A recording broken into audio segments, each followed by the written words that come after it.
Hello. Hopefully you had a chance to think about the challenge that I ended my last video with.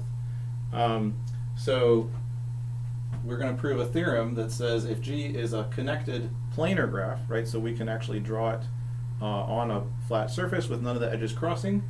It has V vertices and E edges, and we also were counting the number of faces, which is just like the number of regions that the edges cut off, right? Then what? So the question is, can you come up with some kind of formula or relationship between V, E, and F? And if you haven't thought about this yet, I encourage you to go back, look at that other video, try some examples, and see if you can think of the right relationship. All right, so here it is. So this was first proved by Euler again. Euler came up in our some previous videos. So the relationship is V minus E plus F always equals 2. And so this is a very special property of planar graphs in particular. And actually this can be generalized to a vast number of things. But we're just going to talk about how it applies to planar graphs in particular. Okay, so how would we prove this? Your book proves this just by induction on the size of the graph. And that's a perfectly valid way to prove it. But I want to show you a much cooler proof that I've seen. In fact, there's tons of proofs of this using all sorts of different areas of math. I'm going to show you a proof that reuses some of the stuff that we learned about trees. So, I'm going to define something called the dual of a graph. So let G be a planar graph. And actually, I'm going to use some colors to help us distinguish these things. So, we're going to write our original graph G is going to be green. Okay? Then define the dual, which we're going to make yellow, of G, which we're going to call the dual, we're going to call G prime, as follows. So first of all, I'll do example this way. So G prime has one vertex for each face of G.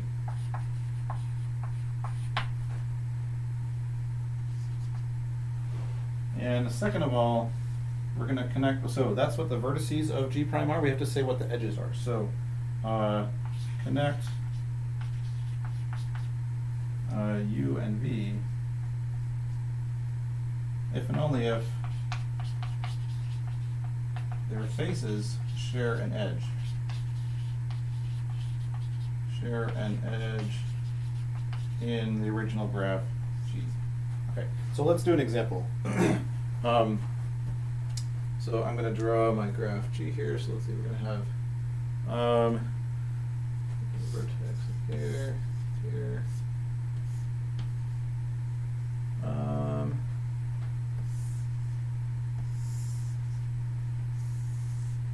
Okay, so here's my graph G. And we're going to draw the dual graph G prime. So first of all, we need one vertex for every face of original graph G. So I'm going to put a yellow vertex inside this face. I'm going to put one inside this face, one inside this face, and then we need one for the outside face. So we'll just put it up here. Okay, and now we're going to draw an edge between yellow vertices every time that the corresponding faces share an edge in our green graph G. So, like for example, this face here on the outside and this face here, they share this edge, right? And so we're going to connect these with an edge. I'm going to draw just like a dotted line for now. So like these two faces share an edge. I'm going to draw a dotted line there. These ones share an edge. Let's see. Have to be a little careful here. So these share an edge, and actually, yeah, I guess the way I phrased that definition is not quite precise. we really want to say we're going to make an edge for each shared edge in G. So these two vertices, not only do they share this edge, they also share this edge, right? And so I'm actually going to make two edges, one that goes through each shared edge, okay? It's going to look like that. So if I have two faces in G that share multiple edges, I'm going to end up with multiple edges between the same vertices in G prime. So this is G prime. Finally, I actually need, so like this face shares this edge with itself, so we're actually going to make a little loop right there, okay? Oh, and we need one more there. I think that's all of them. Okay, so and so notice, right? So we have G and G prime. So by definition, right, faces of G correspond to vertices of G prime, right? So these correspond. That's just by definition. And then also by definition, each edge of G, right? Each edge of G is shared between two faces, and there's going to be an edge of G prime that's crossing it. So right, every edge, there's like these pairs of edges that are crossing. Right, so like this edge is crossed by this yellow edge, this green edge is crossed by this yellow edge, right? So in fact, edges, right, there's one edge in G for every edge in G prime and vice versa. Okay, but also, actually, oops, what about vertices in G? So it turns out those correspond to faces in G prime. And why is that? Well, so let's look at, I don't know, this one, for example. So this vertex here in G, right, there's this, if you look at edges in G prime, there's like this face here, these edges that are all around it. And this makes sense because if I have a vertex in G, it's got some edges going out of it, right? And then there's going to be a vertex of G prime in each of those faces, and then we're going to have edges like this connecting them, right? And they're going to be making a face of G prime that's around this vertex of G, right? So the dual graph of, a graph in its dual, like vertices and faces get kind of switched, and then the edges kind of all flip, like they go flip to perpendicular edges. Okay, so here's what we're going to do. So we're going to, and this is the proof. So first we're going to select a subset of the edges of G, which form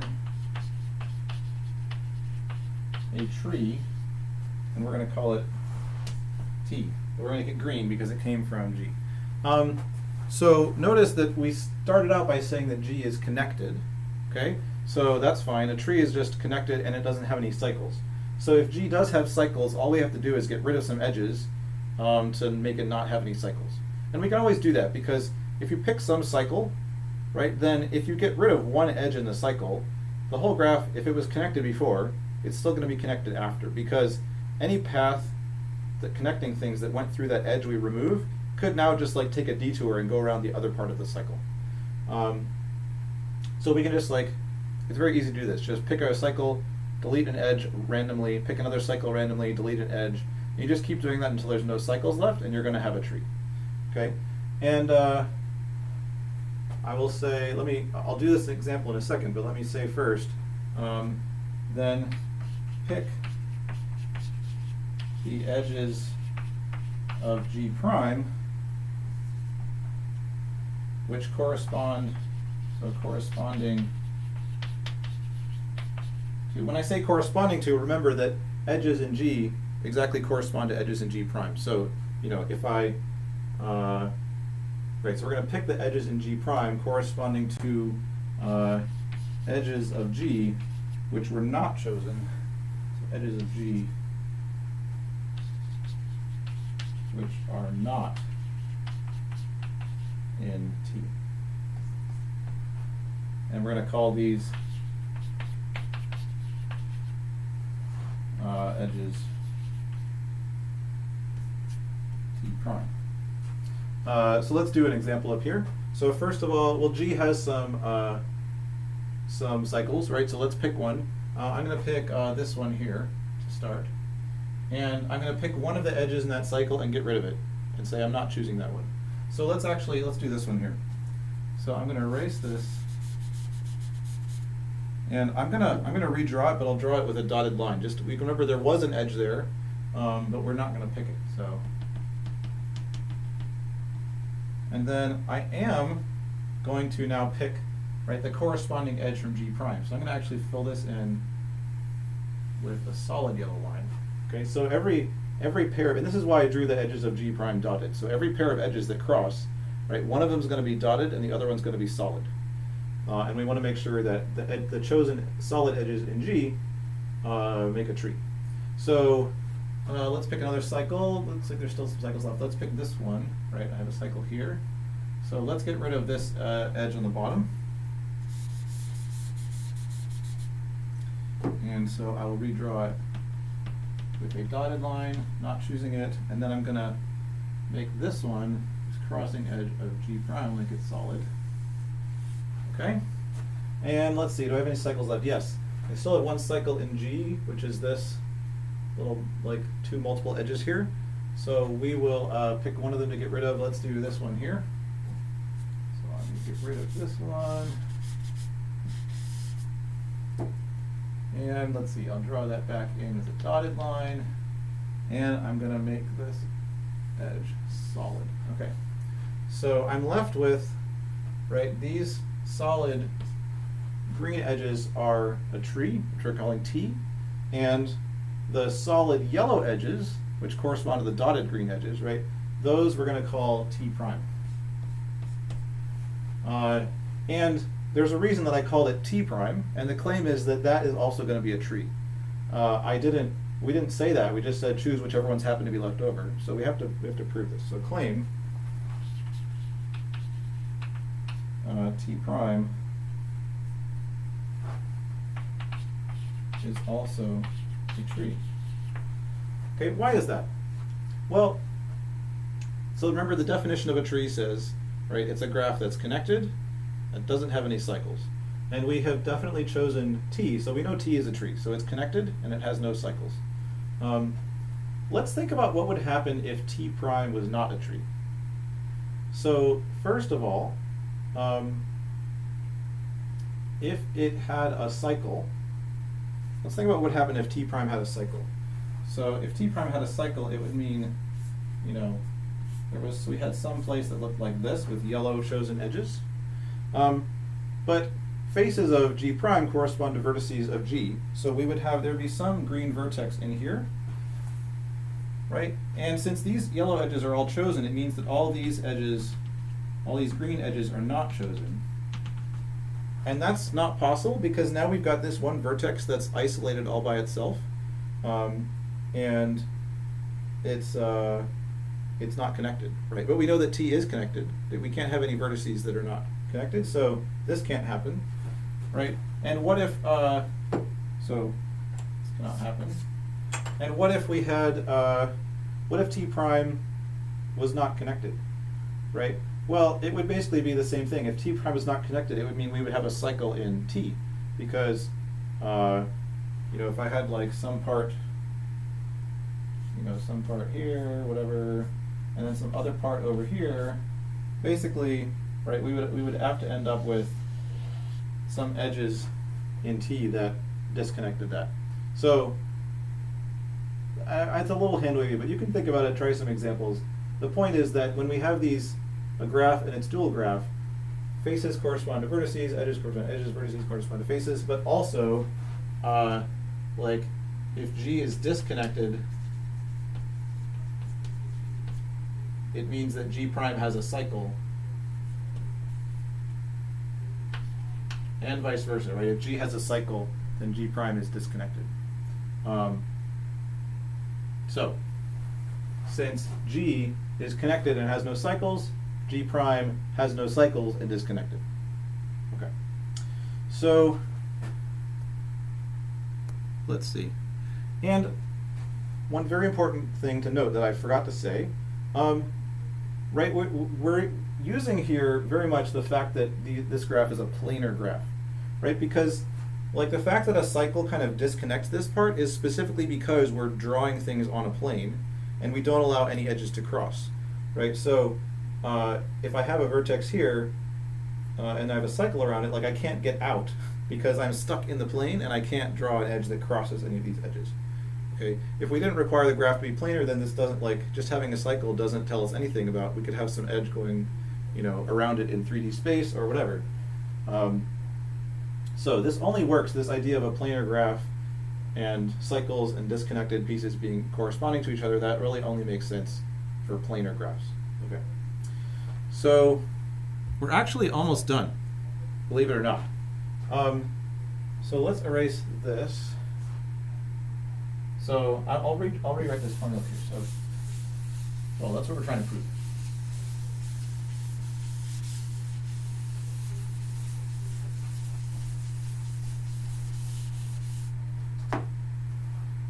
So, V. Actually, let's say we'll write them in green. V plus or minus E plus F. So I wrote them in green because they correspond to our original graph G, right? So V, right, green V. So notice that this tree T, I didn't say this before, but hopefully it's clear. The tree T has exactly the same vertices as G because all we did to get T was delete some edges, right? We didn't delete any vertices. So the number of vertices in T is exactly the same as the number of vertices of G, okay? What about F? So F, remember the number of faces in G correspond to the number of vertices in G prime, right? Because faces and vertices correspond in these dual graphs. Okay, so we can say, right, this is equal to, you know, I'm going to write V sub T just to emphasize that it's the number of vertices in the tree T. And then, let's see, minus E plus, I'm going to now write V, yellow V sub T prime, right? It's the number of vertices in the dual graph G prime, which is the same as the number of vertices in this tree T prime, okay? Now what about edges?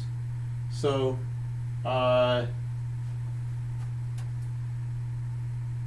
E is the number of edges that were in our original graph G. And remember that edges correspond, right? So every edge in G corresponded exactly to one edge in G prime. So G and G prime, the dual graphs, they have exactly the same number of edges. And the way we made these trees, right, every pair of those edges, I chose exactly one of them, right? So like these two edges here, like I didn't choose this green edge and I did choose this yellow edge, right? Like these ones here, I did choose this green edge and I didn't choose this yellow edge, okay? So for each pair of those green and yellow edges, I chose exactly one of them. One of them ended up in the tree T, and one of them ended up in the tree T prime. So the number of edges in G is the same as the number of edges of T plus the number of edges of T prime. So we can write that. So this is minus E is the same as edges in T plus edges in T prime, okay, plus V T prime, okay. We're very close. Let's distribute out this negative, right? So this is going to be, I'll get another yellow chalk. Let's see, running out. VT minus E sub T. Okay, and then here this is going to become a minus E T prime, and I'm going to have a plus V T prime, so I'm just going to flip those around and say plus V T prime minus E T prime. And we're really almost there. So, and maybe you want to pause it right now, if you haven't already seen how this proof is going to end. Pause it now and think about, what do we know about trees, right? Because T and T prime We specifically constructed T to be a tree, and then we argued why T prime is also going to be a tree. Okay, so the thing that we know about trees that we proved the other day, right, is that in a tree, the number of vertices is always exactly one more than the number of edges. So when I do VT minus ET, I get 1, and VT prime minus ET prime is 1, and of course when I add those, I'm going to get 2. So this is equal to 1 plus 1, which is equal to 2, and that's exactly what Euler's formula says that we wanted to prove.